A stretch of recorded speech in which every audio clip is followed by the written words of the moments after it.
What is a little bombshell your therapist dropped in one of your sessions that completely changed your outlook?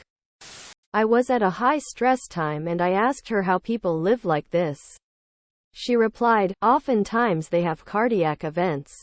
She said it as an urging to care for myself as much as possible.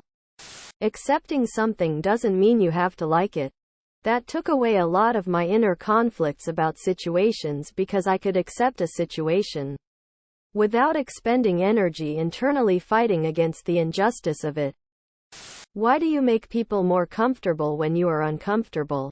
When talking about people pleasing and fawning, he said, claim the right to your space in the world. My self-esteem and self-worth was non-existent. I didn't believe I deserved the oxygen I was breathing. He was saying that being a person, being born, gives you the right to exist. You don't have to earn it. You're here. Claim your space. You are not responsible for your parents' emotional well-being. They are independent adults who have been on this earth for many more years than you. For context, I had a major TBI, seizures, strokes, and all around not a fun brain time when I was 28. You have to grieve the loss of yourself. Most people wanted me to go back to how I was. The fucked up truth is that part of my brain is dead. The person everyone, including myself, knew died. I needed to grieve the loss of myself. You can make one person unfamous. Nothing bad happens other than they are no longer famous and can never be famous again. Who are you choosing? Andy Dick. But I want him to remember what it was like to be famous. Britney Spears. She needs a break from the world to really recover. Chris Brown. I'm tired of people defending him for being an abuser and an awful person. Jake Paul. Kim Kardashian. I realize this means like the rest of her family is still famous. I just think it'd be funny if she was the only one who wasn't all of a sudden. Andrew Tate. Too many young men are getting terrible ideas about the world from that rapist sex trafficker. What poor man's meal recipe are you willing to share? Get a cup of steamed rice and while it's still hot, mix in a raw egg. Then add a dash of soy sauce, some chopped green onions, and crushed red pepper. It produces a delicious, filling, warm, salty, fatty, nutty, spicy dish. It's quick and scalable too. When I was in college, I had a lot of broccoli and top ramen. That seemed like a minimally healthy option.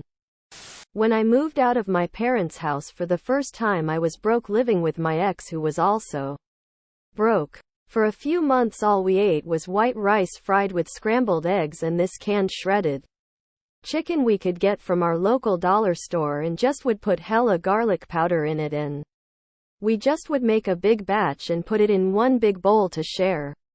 It was actually pretty good NGL and filling. When I was down real bad I created spice soup. Get your gourmet tap water boiling nice and then a bit of salt, pepper, cumin, and cayenne. Helps stave the hunger off and gave you a bit of electrolytes.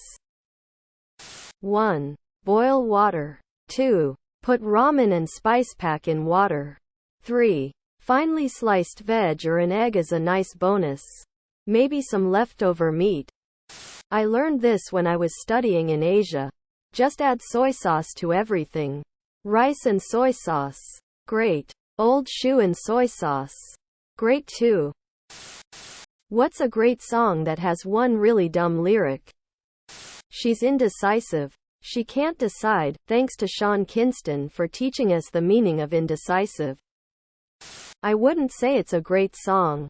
But Eminem's Tone Deaf has a line that goes, "Bitch, I can make orange rhyme with banana. Bornana," which is so comically stupid it makes me laugh every time.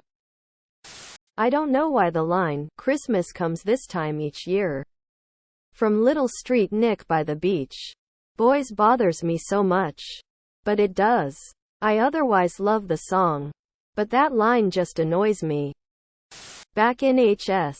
I hated this Blueface song. She gotta go through him just to get to me. Yes, I'm the middleman. No. Whoever he is the middleman. You're a vegetable. You're a vegetable. They still hate you. You're a vegetable. You're just a buffet. From Wanna Be Startin' Somethin' by Michael Jackson. Johnny Cash, the man comes around. Then the father hen will call his chickens home. Hens are female. What city you would like to visit but currently isn't too safe? Aleppo. I've always wanted to go and see the pyramids in Egypt but have heard terrible things about being a female tourist in that country. Timbuktu. I mean, Mali at large is my dream destination, but especially Timbuktu. Chernobyl would be interesting to see. Yemen. My parents lived in Aden during the 60s and still go on about how beautiful it is. Also, my dad visited an island with crazy alien-looking plants. Odessa in Ukraine. I seriously want to explore the catacombs beneath the city. If you had 5 minutes left to live, what would be the last song you would listen to? I would spend the whole time looking for a song. TBH. The Way You Look Tonight. It was my first dance song at my wedding and I hope I could dance to it with my hubby one more time. Anything by Yoko Ono. Because then I would welcome the peaceful silence of death. Don't Fear the Reaper by Blue Oyster Cult. Bittersweet Symphony by The Verve, and Rolling Stones sort of. That's Life Frank Sinatra. Subscribe, my brothers.